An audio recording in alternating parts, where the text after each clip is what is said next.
कल की क्लास में हमने भारत छोड़ो आंदोलन का पूरा कंप्लीट कर लिया था। आज हम भारत छोड़ो आंदोलन के बाद क्या क्या घटनाएं हुई वाला पार्ट आज की क्लास में कवर करने वाले हैं। देखिए, जैसे ही भारत छोड़ो आंदोलन खत्म होता है तो इस समय जो है ब्रिटेन के जो प्रधानमंत्री रहते हैं चर्चिल, वो एक अपना भाषण में ये बोलते हैं कि अब गांधी जी जो है वो अहिंसात्मक से हिंसात्मक हो गए हैं और जो है पूरा भारत छोड़ो आंदोलन जो चला है उसकी जिम्मेदारी वो गांधी जी के ऊपर डाल देते हैं कि ये आंदोलन को कराने में गांधी जी ने ही प्रमुख भूमिका निभाई थी और लोगों को हिंसात्मक होने के लिए गांधी जी ने ही कहा था। तो ये जैसे ही ये भाषण होता है उसके बाद गांधी जी क्या करते हैं, इस भाषण के विरोध में जो है 10 फरवरी 1943 को 21 दिन के उपवास में बैठने की घोषणा कर देते हैं। यानी वो 21 दिन तक उपवास रखूंगा ऐसी घोषणा कर देते हैं, लेकिन 12वें-13वें दिन ही गांधी जी की तबियत खराब होने लग जाती है, जिसके बाद उनको जेल से छोड़ दिया जाता है। क्योंकि गांधी जी इस समय पुणे के आगा का पैलेस में रखा जाता है, तो आगा का पैलेस में जो है कस्तूरबा गांधी की भी मृत्यु हो जाती है, महादेव देसाई जो उनके सचिव रहते हैं उनकी भी मृत्यु हो जाती है। ठीक है, तो गांधी जी को जो है 21 दिन को उपवास रखने की घोषणा करते हैं, लेकिन बीच में उनकी तबियत जब खराब होती है तो उनको रिहा कर दिया जाता है। क्योंकि अगर उनकी मृत्यु हो जाती तो देश में हो सकता था कि कहीं ना कहीं जो है प्रॉब्लम क्रिएट फिर से हो सकता था। तो यहाँ पर जो है जब गांधी जी उपवास रखते हैं और ये घोषणा होती है कि गांधी जी के ऊपर ही पूरा डाल दिया जाता है इल्जाम कि गांधी जी ने ही ये किया है, तो यहाँ पर जो है बिलासपुर के जो सत्याग्रही रहते हैं ज्वाला प्रसाद मिश्र, भुवन भास्कर सिंह और चिंतामन राव ओसलवार, ये जो है ये भी जो है उपवास रखते हैं। जब गांधी जी उपवास रखते हैं तो ये भी जो है उपवास रखते हैं। कौन कौन? ज्वाला प्रसाद मिश्र, भुवन भास्कर सिंह, चिंतामन राव ओसलवार। ठीक है, ये भी जो है 17 दिनों तक का उपवास रखते हैं। तो आपको ये नाम इंपॉर्टेंट है कि इन्होंने उपवास रखा था। जब गांधी जी ने उपवास रखा था तो ये बिलासपुर के सत्याग्रही थे ज्वाला प्रसाद मिश्र, भुवन भास्कर सिंह और चिंतामन ओसलवार, ये भी जेल में ही अपने आप उपवास रखे थे 17 दिनों का। अब यहाँ पर जो होता है मुक्त बंदी कार्यकर्ताओं की सभा। अब क्योंकि जो भारत छोड़ो आंदोलन के समय जितने भी सत्याग्रही थे, जो नेता थे, वो गिरफ्तार कर लिए गए थे, तो कुछ की रिहाई 1944 में हुई, कुछ की रिहाई 1945 में हुई। तो यहाँ पर जो है 7 दिसंबर 1944 को बिलासपुर में जो है मुक्त बंदी जितने भी कार्यकर्ता थे जो जेल से छूटकर आ रहे थे, उनकी एक सभा का आयोजन किया गया बिलासपुर में, जिसका सभापति थे डॉक्टर रामचरण राय। ठीक है, डॉक्टर रामचरण राय जो है यहाँ पर मुक्त बंदी कार्यकर्ताओं की सभा के जो थे सभापति थे। और कौन कौन प्रमुख थे इसमें? मथुरा प्रसाद दुबे, मुरलीधर मिश्रा, वासुदेव देवरस। ठीक है, तो ये मुख्य थे जो मुक्त बंदी कार्यकर्ताओं की सभा में शामिल हुए थे। अब यहाँ पर जो है जैसे कि मैंने बताया था, भारत छोड़ो आंदोलन के दौरान जब जेल में रखे गए थे तो उसमें कस्तूरबा गांधी की मृत्यु हुई थी, महादेव देसाई की मृत्यु हुई थी जो गांधी जी के सचिव थे। तो जिन भी क्रांतिकारी या सत्याग्रही की मृत्यु भारत छोड़ो आंदोलन के दौरान हुई थी, तो उनके लिए जो है शोक सभा का आयोजन यहाँ पर किया गया था, जिसके लिए शोक प्रस्ताव भी पारित किया गया था इस सभा में। क्लियर है? अगला हम देखते हैं दुर्ग में राष्ट्रीय सप्ताह का आयोजन। अब क्या होता है, 9 अगस्त 1945 में दुर्ग में जो है एक सभा का आयोजन किया जाता है। वो भी मुख्य रूप से राष्ट्रीय सप्ताह का आयोजन होता है। कुछ प्रोग्राम बनाए जाते हैं कि इस दिन ये करेंगे, इस दिन ये करेंगे, लेकिन मुख्य रूप से जो है 9 तारीख के ही डेट इंपॉर्टेंट है। इसमें 9 तारीख की डेट में जो है झंडा वंदना की जाती है, जो सुबह सुबह जो है झंडा फहराया जाता है और झंडा वंदना की जाती है। और शाम को दुर्ग के गांधी चौक में एक सभा का आयोजन होता है, जिसमें प्रमुख सभापति थे विश्वनाथ यादव तामस्कर, वीवाय तामस्कर जो थे। ठीक है, तो ये जो है मुख्य सभापति थे। गांधी चौक में सभा होती है। इस सभा में लगभग 5000 की भीड़ इकट्ठा होती है, क्योंकि वीवाय तामस्कर जो है पहले ही जो है दुर्ग के जो कमिश्नर थे उनको चिट्ठी लिखकर बता दिए रहते हैं कि सभा होने वाली, इसलिए यहाँ पर कोई भी गिरफ्तारी नहीं होती। अगला देखते हैं रायपुर में गांधी जयंती सप्ताह का आयोजन। तो रायपुर में, क्योंकि इस समय आपको कल भी मैंने बताया था 1945 में हमारे जितने भी प्रमुख नेता थे वो वेल्लोर जेल से छूटकर आ गए थे, तो उसके बाद रायपुर में गांधी जयंती समारोह का या सप्ताह का आयोजन किया जाता है 26 सितंबर से लेकर 2 अक्टूबर 1945 तक। तो इसमें जो प्रमुख रहते हैं वो रहते हैं यहाँ पर, इसके बीच क्या होता है, यहाँ पर 1945 में जब ये छूट कर आते हैं तो 9 सितंबर 1945 को जो मध्य प्रांत की कांग्रेस रहती है, प्रांतीय कांग्रेस, उसका एक सम्मेलन बुलाया जाता है नागपुर में। तो इस सम्मेलन में छत्तीसगढ़ से कौन कौन भाग लेने जाते हैं? पंडित रविशंकर शुक्ल, बैरिस्टर छेदीलाल, महंत लक्ष्मी नारायण दास, डॉक्टर रामचरण राय और यति यतन लाल। ये प्रांतीय कांग्रेस का जो सम्मेलन है नागपुर में, उसमें भाग लेने जाते हैं। और इस प्रांतीय कांग्रेस सम्मेलन में ही ये फाइनल होता है कि हम जो है राष्ट्रीय गांधी जयंती सप्ताह का आयोजन करेंगे। तो ये प्रस्ताव कहां पारित होता है कि गांधी जयंती सप्ताह का आयोजन होगा, वही प्रांतीय कांग्रेस कमेटी नागपुर का जो अधिवेशन है वहां पर फाइनल हो जाता है। अब जो है जितने भी हमारे यहाँ के क्रांतिकारी या सत्याग्रही इस अधिवेशन में भाग लिए थे वो वापस अपने अपने क्षेत्र में आते हैं। तो रायपुर में जो स्थानीय कांग्रेस रहती है यानी जिला कांग्रेस रहती है, उसकी मीटिंग बुलाई जाती है 13 सितंबर 1945 को। और इस मीटिंग में जो है ये मीटिंग रायपुर के कांग्रेस भवन में होती है। और इस मीटिंग के जो सभापति रहते हैं वो उनका नाम है बाबू हरि सिंह दरबार। बाबू हरि सिंह दरबार जो है इस जो स्थानीय कांग्रेस की मीटिंग होती है उसकी अध्यक्षता करते हैं। और जो यहाँ पर ये प्रस्ताव रखा गया था कि रायपुर में गांधी जयंती सप्ताह मनाया जाएगा, वही प्रस्ताव जो है यहाँ पर रखा जाता है। और ये प्रस्ताव को सर्वसम्मति से पारित कर दिया जाता है। और डेट यहाँ पे प्रोग्राम तय किए जाते हैं कि इस जो गांधी जयंती सप्ताह होगा उस दिन कौन कौन से कार्यक्रम कहाँ कहाँ पे होने हैं, तो वो तय किया जाता है यहाँ पे 13 सितंबर की मीटिंग में रायपुर में। क्लियर है? अब यहाँ पर देखते हैं क्या क्या कार्यक्रम बनाए गए थे, वो देख लेते हैं। 26 सितंबर 1945 को बनाया गया हरिजन दिवस, यानी 26 सितंबर के दिन तय किया गया कि हरिजन दिवस मनाएंगे। और ये कहां मनाया जाएगा? गांधी चौक में। क्लियर है? 27 सितंबर 1945 को तय किया गया कि विद्यार्थी कांग्रेस और राष्ट्रीय युवक संघ दिवस मनाया जाएगा। विद्यार्थी कांग्रेस और राष्ट्रीय युवक संघ दिवस मनाया जाएगा कहां? आनंद समाज लाइब्रेरी में। 28 सितंबर 1945 को तय किया गया ग्रामोद्योग दिवस मनाया जाएगा। ये ग्रामोद्योग दिवस कहां मनाया जाएगा? टूरी हटरी में। ये सब जितनी भी जगह मैं बता रहा हूं सब रायपुर में है, टूरी हटरी में। अगला है 29 सितंबर 1945 प्रौढ़ शिक्षा दिवस मनाया जाएगा।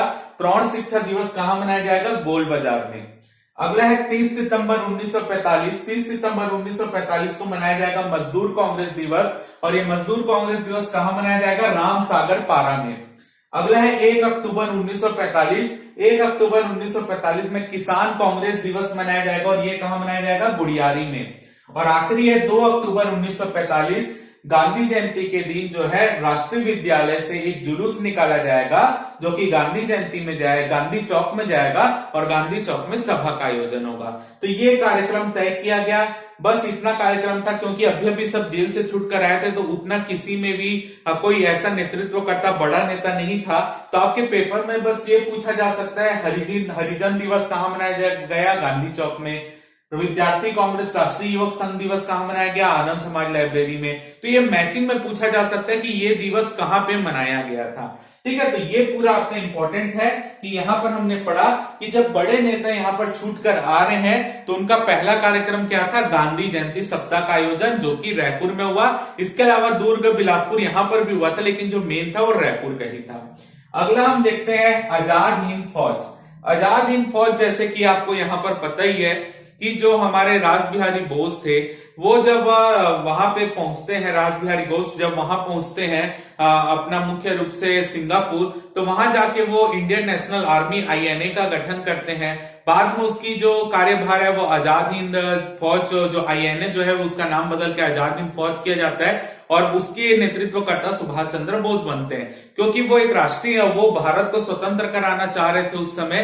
तो वो जापानी सेना के साथ मिलकर भारत में अटैक कर रहे थे, ठीक है, ताकि यहां से ब्रिटिशर्स को भगाया जा सके और भारत में जो है मुख्य रूप से दिल्ली के लाल किले में कब्जा किया जा सके। तो ये आजाद हिंद फौज का कार्यक्रम था, क्योंकि इस कार्यक्रम में जो जापान में भारतीय सैनिक ब्रिटिश के भारतीय भी जो है ब्रिटिश सेना में शामिल थे। तो जब विश्व युद्ध चल रहा था तो ब्रिटिश सेना और जापान का जब युद्ध हुआ था तो कई सारे भारतीय सैनिकों को जापान ने कैद करके रखा था। तो जो जापान में कैदी थे भारतीय जो थे, उन्हीं को जो है आजाद हिंद फौज में शामिल किया गया था। तो अब ये यहाँ से कैदी आ रहे हैं जो वहां आजाद हिंद फौज में शामिल है, सुभाष चंद्र बोस उसको लीड कर रहे हैं। तो ये जो आजाद हिंद फौज था उसको भी सैनिकों के रख रखाव के लिए सबके लिए पैसे की आवश्यकता थी। तो यहाँ पर जो है एक प्रस्ताव पारित किया जाता है रायपुर जिला कांग्रेस कमेटी के माध्यम से कि वहां पर जो है, क्योंकि रायपुर जिला कांग्रेस कमेटी के जो इस समय सभापति रहते हैं वो है शिवदास डागा और मंत्री रहते हैं महंत लक्ष्मी नारायण दास। तो ये दोनों जो है एक लिखित सूचना जारी करते हैं रायपुर की जनता के लिए कि आप जितना भी हो सके एक चंदा इकट्ठा कीजिए, आप हमको चंदा दीजिए, हम वो चंदा किसको देंगे, आजाद हिंद फौज को देंगे, ताकि वो जो अपना आंदोलन को छेड़े हुए हैं, वो जो युद्ध कर रहे हैं उसमें उनको मदद मिल सके वहां के सैनिकों को। तो ये जो है मुख्य रूप से आजाद हिंद फौज से संबंधित चीज है कि रायपुर जिला कांग्रेस कमेटी ने उस समय चंदा मांगा था आजाद हिंद फौज के लिए, जिसमें शिवदास डागा सभापति थे और महंत लक्ष्मी नारायण दास मंत्री थे। क्लियर है। अगला जो है यहाँ पर होता है शिमला कॉन्फ्रेंस। शिमला कॉन्फ्रेंस जो है इस समय लॉर्ड वेवेल रहते हैं भारत के वायसराय, वो बुलाते हैं शिमला में। मुख्य रूप से वायसराय की कार्यकारिणी का में कितने सदस्य कांग्रेस के रहेंगे, कितने जो है मुस्लिम लीग के रहेंगे, ये सब की चर्चा के लिए जो है यहाँ पे शिमला कॉन्फ्रेंस बुलाया जाता है 25 जून 1945 को। तो वहां पर कोई मुस्लिम लीग और कांग्रेस जो है वो इस समझौते से सहमत नहीं होते। मुख्य रूप से जो है मुस्लिम लीग सहमत नहीं होता, तो ये समझौता नहीं हो पाता। लेकिन हमारे छत्तीसगढ़ के इतिहास के लिए इंपॉर्टेंट है कि इस शिमला कॉन्फ्रेंस में छत्तीसगढ़ का कौन व्यक्ति शामिल होने गया था, तो वो थे पंडित रविशंकर शुक्ल। तो पंडित रविशंकर शुक्ल जो शिमला सम्मेलन हुआ था उसमें ये शामिल हुए थे। क्लियर है, इंपॉर्टेंट है। अगला है आजाद हिंद फौज मुकदमा। अब देखिए यहां पर क्या होता है, जब आजाद हिंद फौज आक्रमण करती है हमारे क्षेत्रों में, ठीक है, असम के आसपास के क्षेत्र, मणिपुर, ये सब क्षेत्र में वो आक्रमण करके वहां से ब्रिटिश सेना को हटा रहे थे, क्योंकि आजाद हिंद फौज वहां पे आई थी।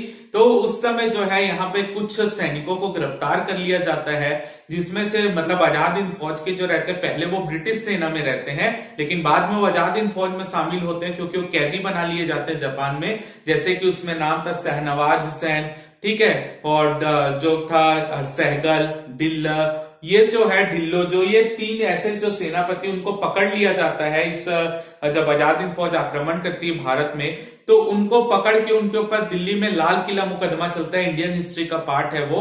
तो वो दिल्ली के जब लाल किला मुकदमा चलता है, तो जो भारत की जनता रहती है वो ये बोलती है कि इन सैनिकों को छोड़ा जाए, जबकि ब्रिटिश जो थे वो वायसराय उस समय जो है उनके ऊपर जो है केस चल रहा था, तो उनको सजा का प्रावधान होता है, उसमें उनके ऊपर केस चलता रहता है और भारत की जनता मांग करती है उनको छोड़ा जाए। तो इस अवसर पर जो है यहाँ पर, क्योंकि उनका केस चल रहा है कोर्ट में, लाल किले में मुकदमा जिनके ऊपर चलता है, तो कोर्ट केस जब वहां पे चल रहा है तो उसके लिए बहुत सारे पैसों की आवश्यकता थी। कई सारे वकील थे, जवाहरलाल नेहरू, ठीक है, तेज बहादुर सप्रू, ढूलाभाई देसाई, ये सब जो है वकील रहते हैं जो इनका केस लड़ते रहते हैं। तो कोर्ट में बहुत सारा पैसा लगता है, तो इस समय भी चंदा मांगा जाता है।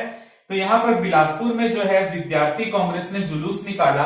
जो ये बिलासपुर के जो विद्यार्थी जुलूस जो निकला था, उसमें ये जो है लोगों से चंदा इकट्ठा कर रहे थे, ताकि लाल किला जो मुकदमा चल रहा है उसके लिए पैसे दिए जा सके, वहां पर सहायता की जा सके। इसी बीच जो महिलाएं रहती है वो पूरे अपने जो भी आभूषण रहती है वो दान में देती है, और ताकि वो जो है लाल किले मुकदमे के लिए पैसे इकट्ठा हो सके। यहाँ पर जो इंपॉर्टेंट है कि इस समय जो है कोहिमा भोज का आयोजन कराया जाता है। बिलासपुर में इस समय कोहिमा भोज का आयोजन होता है। कोहिमा भोज क्या होता है, जब सुभाष चंद्र बोस के नेतृत्व में आजाद हिंद फौज भारत में आक्रमण करने आती है, तो कोहिमा क्षेत्र में जो है, क्योंकि आजाद हिंद फौज के पास जो है खाने की कमी हो जाती है, उस समय उनको कोई खाने की सप्लाई नहीं होते रहती, तो जो सुभाष चंद्र बोस रहते हैं वो कोहिमा क्षेत्र में घास खाकर जीवित रहते हैं। तो यहाँ पर भी जो है उसी के एवज में कोहिमा भोज का आयोजन बिलासपुर में होता है, जिसके प्रमुख रहते हैं गरीब राम वैद्य। और ये आयोजन कहाँ होता है, वृक्षराज के बगीचे में होता है। वृक्षराज के बगीचे में होता है कोहिमा भोज का आयोजन, जिसके प्रमुख रहते हैं गरीब राम वैद्य। यहाँ पर जो है जो बिलासपुर क्षेत्र के जितने भी विद्यार्थी, सत्याग्रही या अन्य क्रांतिकारी रहते हैं वो यहाँ पर आते हैं, और उनको जो है इस कोहिमा भोज के आयोजन में वो घास खाते हैं। क्लियर है, जैसे सुभाष चंद्र बोस खाते तो यहाँ पर भी वो घास खाते हैं। ठीक है, तो ये कोहिमा भोज का आयोजन कराया था गरीब राम वैद्य ने। अगला देखते हैं, इसी समय जो है 26 जनवरी 1946 का दिन आने वाला रहता है। और जैसे कि आपको पता है 26 जनवरी को प्रथम स्वाधीनता दिवस मनाया गया था 1930 में, तो उसी की स्मृति में जो है स्वाधीनता दिवस का आयोजन होता है 26 जनवरी 1946 को। क्योंकि इस समय रायपुर जिला कांग्रेस कमेटी के मंत्री रहते हैं महंत लक्ष्मी नारायण दास, तो वो लोगों को संदेश जारी करते हैं कि इस दिन झंडा वंदना की जाएगी, वो सब बहुत संदेश जारी करते हैं। बस इतना इंपॉर्टेंट है कि स्वाधीनता दिवस का आयोजन हुआ था 26 जनवरी 1946 को, जिसमें महंत लक्ष्मी नारायण दास उस समय कांग्रेस रायपुर जिला कांग्रेस कमेटी के मंत्री थे। अगला देखते हैं, इसी समय क्या होता है, इंग्लैंड में चुनाव होते हैं 1945-46 में, और वहां के जो प्रधानमंत्री रहते हैं चर्चिल, अब उनकी जगह जो है एटली प्रधानमंत्री बन जाते हैं। और यहाँ पर जो होता है मध्य प्रांत में भी जो है, क्योंकि अपने को पता था कि कांग्रेसी मंत्रिमंडल ने त्याग पत्र दे दिया था पंडित रविशंकर शुक्ल ने 1939 में, तो वहीं पर जो है अब पुनः मध्य प्रांत में चुनाव कराए जाते हैं, मतलब हर स्टेट में चुनाव होता है। अब चुनाव होने के बाद जो है मध्य प्रांत में चुनाव होता है 1946 में, और 112 में से 84 सीटें जो है वो कांग्रेस जीतती है। ठीक है, 112 में से 84 सीटें कांग्रेस जीतती है, जो पिछले 1937 के चुनाव में 70-72 सीटें रहती है, अब यहाँ पे बढ़कर वो 84 हो जाती है। तो छत्तीसगढ़ क्षेत्र से इस समय कौन कौन जीत कर जाते हैं, पंडित रविशंकर शुक्ल, ठाकुर प्यारेलाल सिंह, महंत लक्ष्मी नारायण दास, सेठ जमुनालाल चोपड़ा, राम गोपाल तिवारी, घनश्याम सिंह गुप्त और बैरिस्टर छेदीलाल। फिर से बोल रहा हूं, पंडित रविशंकर शुक्ल, ठाकुर प्यारेलाल सिंह, महंत लक्ष्मी नारायण दास, सेठ जमुनालाल चोपड़ा, राम गोपाल तिवारी, घनश्याम सिंह गुप्त और बैरिस्टर छेदीलाल। एक नाम और है कि टोटल 8 सीट छत्तीसगढ़ में रहती है, एक नाम और है लेकिन वो कहीं पर भी मिला नहीं है कि वो कौन एक्चुअल उस सीट में जीता था। ठीक है, तो इसलिए मैं जो है यहाँ पर 7 नाम आपको बता रहा हूं। तो यहाँ पर जो है 27 अप्रैल 1946 को एक मंत्रिमंडल बनता है, तो उस मंत्रिमंडल के मुख्यमंत्री यानी प्रधानमंत्री रहते हैं पंडित रविशंकर शुक्ल। तो 27 अप्रैल 1946 को एक पूरा मंत्रिमंडल जो है शपथ लेता है अपने पद की। तो यहाँ पर पंडित रविशंकर शुक्ल दोबारा मध्य प्रांत के मुख्यमंत्री बनते हैं, आप प्रधानमंत्री बोल लीजिए। द्वारका प्रसाद मिश्र जो रहते हैं, द्वारका प्रसाद मिश्र इस समय रहते हैं स्थानीय स्वशासन विभाग यानी गृह विभाग उनके पास रहता है। द्वारका प्रसाद मिश्र स्थानीय स्वशासन विभाग या गृह विभाग। डीके मेहता जो है, डीके मेहता का पूरा नाम है दुर्गा शंकर कृपा शंकर मेहता। ठीक है, इसलिए डीके मेहता लिखते हैं, दुर्गा शंकर कृपा शंकर मेहता। वो उनको मिलता है वित्त विभाग। संभाजी विनायक गोखले, संभाजी विनायक गोखले को मिलता है शिक्षा विभाग। रामाराव कृष्णराव पाटिल, आर के पाटिल, जो कि भारत छोड़ो आंदोलन के समय रायपुर के डिप्टी कमिश्नर थे। ठीक है, तो वो यहाँ पर चुनाव लड़ते हैं और यहाँ पर मध्य प्रांत की विधानसभा में उनको मंत्रिमंडल मिलता है। रामाराव कृष्णराव पाटिल, खाद्य एवं राजस्व विभाग। सैयद मिनहज उल हसैन, सैयद मिनहज उल हुसैन को मिलता है स्वास्थ्य विभाग। वामन सेवदास बारलिंगे, वामन सेवदास बारलिंगे को मिलता है जन कल्याण विभाग। फिर मिलता है रामेश्वर अग्निभोज, रामेश्वर अग्निभोज को कृषि विभाग। बाबा आनंद राव देशमुख, बाबा आनंद राव देशमुख को मिलता है उत्पादन या आबकारी विभाग। ठीक है, तो यहाँ पर जो है ये पूरा मंत्रिमंडल तैयार होता है। इस जो विधानसभा बनती मध्य प्रांत की, उसके विधानसभा अध्यक्ष बनते हैं घनश्याम सिंह गुप्त, और संसदीय सचिव के रूप में नियुक्त किए जाते हैं राम गोपाल तिवारी, जो कि छत्तीसगढ़ के ही हैं। ठीक है, तो राम गोपाल तिवारी संसदीय सचिव, अध्यक्ष बनते हैं घनश्याम सिंह गुप्त। अब इसके बाद क्या होता है, जब मध्य प्रांत में मंत्रिमंडल तैयार हो जाता है, उसके बाद भारत में कैबिनेट मिशन भारत आता है, और कैबिनेट मिशन जब भारत आता है तो उसमें संविधान निर्मात्री सभा का चुनाव होता है। तो अब जो है हम आगे ये कवर करेंगे कि इस संविधान निर्मात्री सभा में छत्तीसगढ़ से कौन कौन निर्वाचित होकर वहां पे जाते हैं। तो ये पार्ट अब हम आगे कवर करने वाले हैं, तो आप इसका स्क्रीनशॉट ले लीजिए, फिर हम आगे बढ़ते हैं।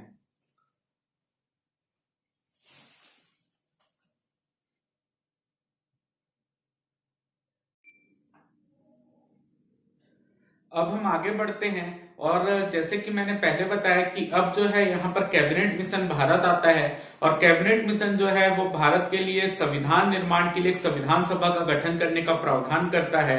तो यहाँ पर जो है अपने लिए जो इम्पोर्टेंट है कि छत्तीसगढ़ से इस संविधान सभा में कौन शामिल होता है, वो पार्ट इम्पोर्टेंट है। तो यहाँ पर देखते हैं हम जो है यहाँ पे क्षेत्र वाइज बांटे हुए हैं। आपसे डायरेक्ट क्वेश्चन आता है कि संविधान सभा में खालसा क्षेत्र से कौन शामिल हुआ था, रियासतों से कौन शामिल हुआ था, सामंती राजाओं ने किसको चुना था, डायरेक्ट क्वेश्चन आता है, इसलिए हम इसको बांट कर पढ़ रहे हैं। तो संविधान निर्मात्री सभा में जो खालसा क्षेत्र से निर्वाचित हुए थे वो थे पंडित रविशंकर शुक्ल, घनश्याम सिंह गुप्त और बैरिस्टर छेदीलाल। यानी जो संविधान सभा थी उसमें जो खालसा क्षेत्र से छत्तीसगढ़ से शामिल हुए थे पंडित रविशंकर शुक्ल, घनश्याम सिंह गुप्त और बैरिस्टर छेदीलाल। अब जितने भी हमारे यहाँ तो बहुत सारी जमींदारियां थी उस समय, ठीक है, तो यानी रियासतें थी, तो सब रियासत मिलकर जो है अपनी तरफ से एक सामंती राजा चुनकर वहां पर भेजती है। तो जो सामंती नरेश यानी सभी राजाओं में से कोई एक राजा को चुनना था जो प्रतिनिधित्व करता वहां जाकर, तो वो थे राय साहब रघुराज सिंह सरगुजा से। ठीक है, तो राय साहब रघुराज सिंह जो थे सरगुजा से सामंती नरेशों ने आपस में चुनकर इनको भेजा था। रियासती जनता यानी रियासत की जनता ने किसको चुना था, तो रियासत की जनता ने चुना था किशोरी मोहन त्रिपाठी को जो कि रायगढ़ से थे, और राम प्रसाद पोटाई को जो कि कांकेर से थे। तो ये तो संविधान सभा बनते ही शामिल हो गए थे, लेकिन जो किशोरी मोहन त्रिपाठी रायगढ़ और राम प्रसाद पोटाई कांकेर से हैं, वो 14 जुलाई 1947 को संविधान सभा में शामिल होते हैं। क्योंकि आपको पता है आगे चलकर जब माउंटबेटन योजना आती है तो माउंटबेटन प्लान के तहत जो है छूट दी जाती है कि जो जमींदारी है वो चाहे तो भारत में मिल सकती है या पाकिस्तान में मिल सकती है, या वो चाहती है तो स्वतंत्र रह सकती है। तो कुछ जमींदारी भारत में आई थी, कुछ जो रियासतें थी वो चले जाती है पाकिस्तान में। तो यहाँ पर जो है बाद में जब जो रियासतें भारत में शामिल हुई थी उनके प्रतिनिधि भी तो जाकर शामिल होंगे किसमें, संविधान सभा में। तो संविधान सभा की सीटों की संख्या को बढ़ाया जाता है रियासतों की जनता के लिए। तो यहाँ पर एक व्यक्ति और बाद में शामिल होते हैं, वो है रतनलाल मालवीय। तो रतनलाल मालवीय एक्चुअल में कहाँ के हैं ये पता नहीं चलता, लेकिन छत्तीसगढ़ में ही रहते हैं ये। तो रतनलाल मालवीय जो है वो शामिल होते हैं रियासतों की तरफ से बाद में, यानी ये स्वतंत्रता के बाद शामिल होते हैं संविधान सभा में। क्लियर है। इसी समय जो संविधान सभा बनती है तो संविधान सभा की जब मीटिंग होती है उस मीटिंग में जो है यहाँ पर हिंदी प्रारूप समिति बनती है। तो हिंदी प्रारूप समिति के जो प्रमुख बनते हैं वो बनते हैं घनश्याम सिंह गुप्त। तो जो संविधान सभा की हिंदी प्रारूप समिति के जो प्रमुख थे वो थे घनश्याम सिंह गुप्त। क्लियर है। इसी समय आता है अगस्त दिवस। जैसे आपको पता है 9 अगस्त 1942, 8 अगस्त 1942 भारत छोड़ो आंदोलन प्रारंभ हुआ था। 9 अगस्त को सबकी गिरफ्तारी हुई थी। तो उसी की स्मृति में 9 अगस्त 1946 को अगस्त दिवस मनाया जाता है पूरे भारत में। तो यहाँ पर जो है धमतरी में भी अगस्त दिवस मनाया जाता है छत्तीसगढ़ में। तो इसमें जो है धमतरी में जो अगस्त दिवस मनाने में जो प्रमुख नाम है सेठ रामलाल अग्रवाल और हजारीलाल जैन। ठीक है, सेठ रामलाल अग्रवाल और हजारीलाल जैन जो है इस धमतरी में जो मुख्य रूप से ये बनाया जा रहा है अगस्त दिवस उसमें प्रमुख रहते हैं। तो इस समय जो है जुलूस निकाला जाता है छोटेलाल श्रीवास्तव के मकान से लेकर सुभाष चौक तक। और यहाँ पर जो है मुख्य रूप से अगस्त दिवस के दिन जो है यहाँ पर झंडारोहण का भी कार्यक्रम किया जाता है। तो जब झंडारोहण का कार्यक्रम होता रहता है तो जो रामलाल अग्रवाल रहते हैं वो झंडा फहराते रहते हैं। तो जो झंडे जिस लकड़ी में बंधा रहता है वो लकड़ी जो है वो टूट जाती है और रामलाल अग्रवाल के सर में जाकर लगती है, जिससे उनकी जो आंख के ऊपर का हिस्सा रहता है वहां पर छेद हो जाता है, पूरा खून निकलने लगता है, लेकिन ये अपना भाषण कंटिन्यू रखते हैं। ठीक है, तो ये अगस्त दिवस के दिन होता है। छोटेलाल श्रीवास्तव के मकान से सुभाष चौक तक जुलूस निकलता है जहां पर सभा होती है। सेठ रामलाल अग्रवाल और हजारीलाल जैन उसको संबोधित करते हैं। अगला है सीधी कार्यवाही दिवस। देखिए, जब कैबिनेट मिशन का प्लान आ जाता है तो उसमें कोई भी पृथक पाकिस्तान की बात नहीं होती है कि अलग से पाकिस्तान होगा, बल्कि यहाँ पर संविधान सभा में मुस्लिम लीग के सदस्यों को भी शामिल किया जाता है, कांग्रेस के भी शामिल किया जाता है, हर दल के सदस्यों को प्रतिनिधित्व वहां पर दिया जाता है। लेकिन क्योंकि कैबिनेट मिशन में कहीं भी बात पृथक पाकिस्तान की नहीं होती है, इसी के लिए जो है जो मुस्लिम लीग रहती है संविधान सभा का बहिष्कार करती है और तय करती है कि 16 अगस्त 1946 को सीधी कार्यवाही दिवस मनाया जाएगा। तो जो सीधी कार्यवाही दिवस होती है 16 अगस्त 1946 को मनाया जाता है। लेकिन छत्तीसगढ़ में क्या होता है, आप मुस्लिम लीग मुस्लिमों का प्रतिनिधित्व, अब यहाँ पर जो है कांग्रेस जो है वो पूरे दल का नेतृत्व, पूरे भारत का नेतृत्व कर रही थी। तो यहाँ पर छत्तीसगढ़ में ऐसी घटना होती है जो इंपॉर्टेंट है कि यहाँ पर जो है जैसे मुस्लिम लीग हिंदू मुस्लिम को बांटने का प्रयास कर रही थी, वहां पर पृथक पाकिस्तान की मांग कर रही थी। तो यहाँ पर जो है मुख्य रूप से जो जुलूस निकलता है छत्तीसगढ़ में, उसमें क्या होता है हिंदू और मुस्लिम की एकता का प्रदर्शन किया जाता है, यानी हिंदू मुस्लिम एक ही है। और यहाँ पे जितने भी धमतरी में के आसपास के क्षेत्र में जितने भी मुस्लिम नेता रहते हैं वो जनता को संबोधित करते हैं कि ये केवल भ्रम फैलाने का प्रयास किया जा रहा है, हिंदू मुस्लिम एक ही है और पूरा हिंदुस्तान एक ही है। तो यहाँ पर धमतरी में श्री हकीम और हजारीलाल जैन इनके द्वारा 27 अगस्त 1946 को एक सभा बुलाई जाती है और धमतरी में इस सभा को संबोधित किया जाता है, जहां श्री हकीम यही बोलते हैं कि हिंदू मुस्लिम सब एक हैं, को जो मुस्लिम लीग पृथक पाकिस्तान की मांग कर रही है वो गलत है, हम जो है पूरा हिंदुस्तान हमारा है और हम पूरे हिंदुस्तान के नागरिक हैं। तो ये श्री हकीम और हजारीलाल जैन की ये सभा इंपॉर्टेंट है। अगला देखते हैं इसी समय क्या होता है 1946, 28 अगस्त 1946 को बिलासपुर में जिला कांग्रेस का गठन होता है।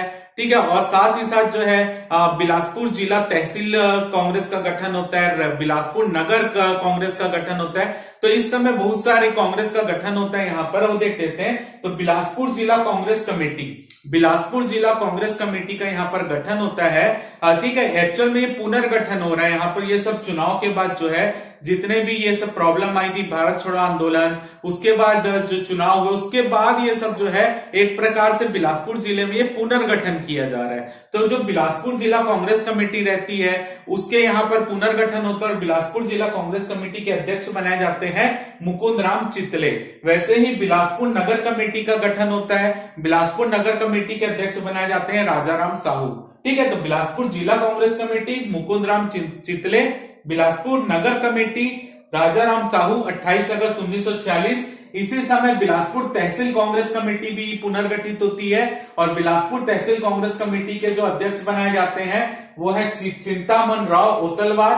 मुंगेली तहसील कांग्रेस कमेटी का भी पुनर्गठन होता है, इसके प्रमुख बनाए जाते हैं जीजी दीक्षित।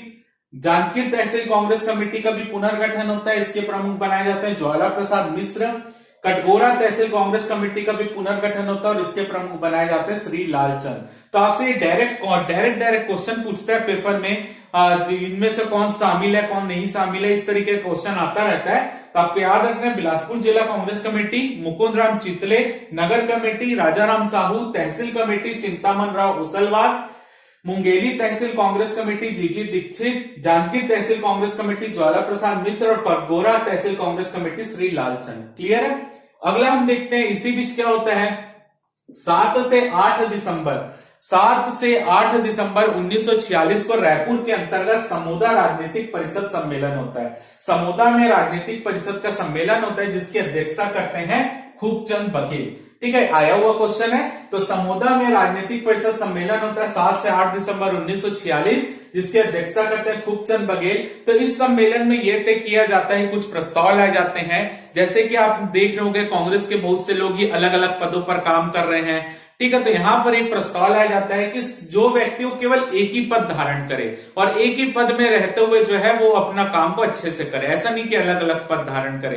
तो एक ही पद धारण करने का काम यहाँ प्रस्ताव लाया जाता है। और यहां बोला जाता है हरिजन उद्धार से संबंधित प्रस्ताव लाया जाता है कि अभी तक जितने भी हरिजन उद्धार से कार्यक्रम हुए हैं वो सब बंद हो गए हैं, तो इनको फिर से गति प्रदान करनी चाहिए। और जो आज भी समाज में व्याप्त जो प्रथाएं हैं, रूढ़िवादी है, उसको जो है दूर करते हुए हरिजनों का उद्धार करना चाहिए, वो प्रस्ताव लाते हैं। और ग्रामोद्योग शिक्षा शिविर, यानी जनता को जो है ग्राम उद्योग से संबंधित, कुटीर उद्योग से संबंधित शिक्षा देना चाहिए, उसके लिए जो है एक शिविर लगाना चाहिए। और ये शिविर कब लगेगा वो भी तय किया जाता है। तो यहां पर बोला जाता है कि ग्रामोद्योग शिक्षा शिविर जो है वो लगाया जाएगा 15 जनवरी 1947 से 20 दिन के लिए शिविर लगेगा। कहां पे?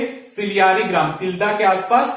तो यहां पर जो है सिलियारी ग्राम रायपुर में जो है यहाँ पर एक ग्रामोद्योग शिक्षा शिविर लगेगा 20 दिन का, 15 जनवरी 1947 से यह समोदा राजनीतिक परिषद सम्मेलन में तय होता है।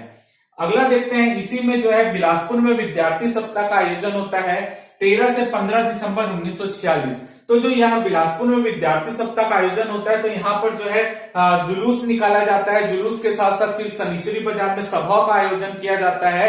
तो इसमें जो है प्रमुख रहते हैं गरीब राम अग्रवाल और भुवन भास्कर सिंह। तो बिलासपुर में विद्यार्थी सप्ताह का आयोजन जब 13 से 15 दिसंबर 1946 में किया जाता है, सनिचरी बाजार में सभा होती है। और इस विद्यार्थी सप्ताह को आयोजित करने में जो सबसे महत्वपूर्ण भूमिका निभाते हैं गरीब राम अग्रवाल और भुवन भास्कर सिंह। पेपर में आया हुआ क्वेश्चन है। अगला है कांग्रेस की हीरक जयंती। तो आपको जैसे ही पता है 28 दिसंबर 1885 को कांग्रेस का गठन हुआ था, तो उसकी हीरक जयंती मनाई जाती है 28 दिसंबर 1946 को। तो ये हीरक जयंती छत्तीसगढ़ के हर क्षेत्र में बनती है। तो यहाँ पर जो है रायपुर में हीरक जयंती मनाने में जो महत्वपूर्ण भूमिका निभाते हैं पंडित रविशंकर शुक्ल, जो सभा को संबोधित भी करते हैं रायपुर में। बिलासपुर में बैरिस्टर छेदीलाल राम गोपाल तिवारी हीरक जयंती मनाते हैं। और दुर्ग में जो है घनश्याम सिंह गुप्त, विश्वनाथ यादव तामस्कर इस हीरक जयंती में महत्वपूर्ण भूमिका निभाते हैं। यानी हीरक जयंती में केवल सभा आयोजित होती है, सभा में कांग्रेस के ने क्या काम किया है और उसका क्या रणनीति और आगे है ये सब बताया जाता था। तो ये जो है हीरक जयंती महत्वपूर्ण है। रायपुर में पंडित रविशंकर शुक्ल, बिलासपुर में बैरिस्टर छेदीलाल राम गोपाल तिवारी और दुर्ग में घनश्याम सिंह गुप्ता और विश्वनाथ यादव तामस्कर। आगे बढ़ते हैं। इसी समय बेमेतरा तहसील में राजनीतिक परिषद का अधिवेशन होता है। बेमेतरा तहसील में राजनीतिक परिषद का अधिवेशन 31 दिसंबर 1946 को होता है, जिसमें महत्वपूर्ण भूमिका निभाते हैं मोहनलाल बाकलीवाल, रत्नाकर झा और केशव लाल गुमास्ता। ठीक है, तीन लोग महत्वपूर्ण है। बेमेतरा तहसील राजनीतिक परिषद सम्मेलन में 31 दिसंबर 1946 मोहनलाल बाकलीवाल, रत्नाकर झा और केशवलाल गुमास्ता, ये पेपर में आया हुआ क्वेश्चन है। अगला है दुर्ग जिले में जो है सभाओं का आयोजन। अब देखिए क्या होता है, दुर्ग जिले में जो रहते हैं मुख्य रूप से जितने भी प्रांत में, मध्य प्रांत में कांग्रेस के जितने महत्वपूर्ण नेता रहते हैं सबको समय समय पर दुर्ग में बुलाया जाता है और सभाओं का आयोजन किया जाता है। तो ये चलता है 9 दिसंबर 1946 से 2 जनवरी 1947 तक, यानी 9 दिसंबर 1946 से चालू होता है और 2 जनवरी 1947 तक ये चलता है। इसमें कांग्रेस के जितने बड़े नेता रहते हैं जो मध्य प्रांत के, वो दुर्ग में समय समय पर आते हैं और भाषण देते हैं, लोगों को कांग्रेस की नीतियों के बारे में बताते हैं। तो यहां पर जो है प्रमुख है श्रीयुत पूनमचंद राका। श्रीयुत पूनमचंद राका जो कि नागपुर जिला कांग्रेस कमेटी के अध्यक्ष रहते हैं, वो यहां पर आते हैं। मंगललाल बांगड़ी, मंगललाल बांगड़ी कहीं लिखा रहता है, कहीं बांगड़ी लिखा रहता है, ये नागपुर के युवा नेता रहते हैं, ये रहते हैं। बाकी इस कार्यक्रम को आयोजित करने में जो महत्वपूर्ण भूमिका निभाते हैं घनश्याम सिंह गुप्त, रत्नाकर झा, मोहनलाल बाकलीवाल और विश्वनाथ यादव तामस्कर, जो दुर्ग जिले के नेता हैं। तो उन लोग महत्वपूर्ण भूमिका निभाते हैं। ये जो प्रमुख नेता जो आते हैं मध्य प्रांत से यहाँ पर, वो ये नाम है। अगला हम देखते हैं अब स्वतंत्रता दिवस 15 अगस्त 1947 को। जैसे कि आपको पता है पहले माउंटबेटन योजना आती है। माउंटबेटन योजना के अंतर्गत भारत और पाकिस्तान को अलग कर दिया जाता है। तो 15 अगस्त 1947 को जो है स्वतंत्रता दिवस मनाया जाता है। तो इस स्वतंत्रता दिवस में कौन कहां झंडारोहण किया था, ये इंपॉर्टेंट है, पेपर में पूछा जाता है। तो अगर हम देखें तो नागपुर के सीताबर्डी किला, नागपुर का सीताबर्डी किला, क्योंकि मध्य प्रांत के समय मुख्यमंत्री कौन रहते हैं, पंडित रविशंकर शुक्ला, तो वो नागपुर के सीताबर्डी किले में झंडा फहराते हैं, क्योंकि मध्य प्रांत की राजधानी उस समय नागपुर रहती है। तो इस नागपुर के सीताबर्डी किले में झंडा फहराते हैं पंडित रविशंकर शुक्ला 15 अगस्त 1947 को। रायपुर में police line parade ground, Raipur के पुलिस लाइन परेड ग्राउंड में जो है झंडारोहण का कार्यक्रम जो होता है, उसमें आर के पाटिल जो कि मंत्री रहते हैं रविशंकर शुक्ला के मंत्रिमंडल में, आर के पाटिल वो झंडा फहराते हैं। रायपुर के गांधी चौक में जो झंडा फहराते हैं इंपॉर्टेंट है वामनराव लाखे। रायपुर के गांधी चौक में वामनराव लाखे झंडा फहराते हैं। और रायपुर में इस समय 2-3 चीजें होती हैं। जो अमरदीप टॉकीज के जो मालिक रहते हैं वो यहाँ पर घोषित करते हैं कि अमरदीप टॉकीज में जो है वहां पर देशभक्ति से संबंधित फिल्में दिखाई जाएंगी और जितने भी विद्यार्थी उनको निःशुल्क प्रवेश दिया जाता है उसमें। तो ये भी इंपॉर्टेंट है। और इसी समय जो है रायपुर में ही जो है जो एक रैली निकाली जाती है स्वतंत्रता दिवस के दिन राष्ट्रीय विद्यालय से गांधी चौक तक, और गांधी चौक में फिर सभा का आयोजन होता है। वहां पर जो है आर के पाटिल का भाषण होता है। ठीक है, तो यहाँ पर ये शाम का कार्यक्रम होता है, जब शाम को निकाला जाता है राष्ट्रीय विद्यालय से गांधी चौक तक जुलूस, फिर आर के पाटिल उसको संबोधित करते हैं। और गांधी चौक में झंडा सुबेरे फहराते हैं वामनराव लाखे। दुर्ग में झंडारोहण का कार्यक्रम करते हैं घनश्याम सिंह गुप्त। बिलासपुर में राम गोपाल तिवारी, बिलासपुर में जब राम गोपाल तिवारी झंडारोहण करने के लिए जाते हैं तो वो स्वतंत्रता के संदेश वहां पर पढ़ के बताते हैं। और साथ ही साथ क्या करते हैं, स्वतंत्रता की स्मृति में, याद में जो है वट वृक्ष का रोपण करते हैं गांधी चौक में। वट वृक्ष का रोपण करते हैं। आप जैसे जिस तरीके से पीएससी का पैटर्न चल रहा है, आप पिछले कुछ पेपर देखेंगे तो इस तरीके से क्वेश्चन पूछे जा रहे हैं। जैसे आप पिछला कुछ क्वेश्चन देखेंगे, अभी आया था पेपर में कि जो महाप्रभु वल्लभाचार्य का जन्म कौन से पेड़ के नीचे हुआ था, बरगद पेड़, साल पेड़, ऐसे करके ऑप्शन दे रहे, तो आप समझ सकते हैं कुछ भी क्वेश्चन पूछा जाता है तो आपको याद रखना है बिलासपुर में राम गोपाल तिवारी ने झंडारोहण किया था और ये जो है यहाँ पर वट वृक्ष का रोपण किए थे गांधी चौक में उस दिन। ठीक है, और रायपुर संभाग के कमिश्नर जो रहते हैं जिनका नाम रहता है केवीएल सेठ, तो जो रायपुर संभाग के कमिश्नर रहते हैं वो स्वतंत्रता दिवस के दिन क्या करते हैं, जो 200 राजनीतिक बंदी बनाए रहते हैं, कैदी बने रहते हैं, उनको रिहा कर देते हैं। तो रायपुर संभाग के कमिश्नर केवीएल सेठ 200 कैदियों को रिहा करते हैं स्वतंत्रता दिवस के दिन। तो ये इंपॉर्टेंट पार्ट था। हमने जो है मराठा काल से चालू करके स्वतंत्रता तक के पार्ट को पूरा कवर कर लिया है। आज की क्लास हम यहीं पे खत्म करेंगे। अगली क्लास में मिलेंगे तो हम क्या करेंगे कि इस पूरे स्वतंत्रता आंदोलन के दौरान जो जो पत्रिकाएं निकली हैं उसको एक जगह पूरा पढ़ लेंगे। साथ ही साथ जो हमारा मजदूर आंदोलन बचा है वो देखेंगे, और इस समय जितने भी किसान आंदोलन हुए थे स्वतंत्रता आंदोलन के समय रियासतों में या कहीं भी, वो पाठ हम कवर कर लेंगे। और इसके अलावा जो है हम रियासतों का भी कुछ कुछ भाग जो है उसके अगली क्लास में देखेंगे कि रियासतें हमारे यहाँ कौन कौन सी थी, रियासतों से संबंधित, क्योंकि क्वेश्चन आजकल पेपर में आ रहे हैं, तो रियासतों का कुछ बेसिक पार्ट हम देख लेंगे और रियासतों का विलीनीकरण कैसे हुआ वो पार्ट हम कवर करेंगे, फिर हम एंशिएंट पार्ट में चलेंगे। तो फिलहाल जो है आज की क्लास यही खत्म करते हैं, मिलते हैं हम अगली क्लास में।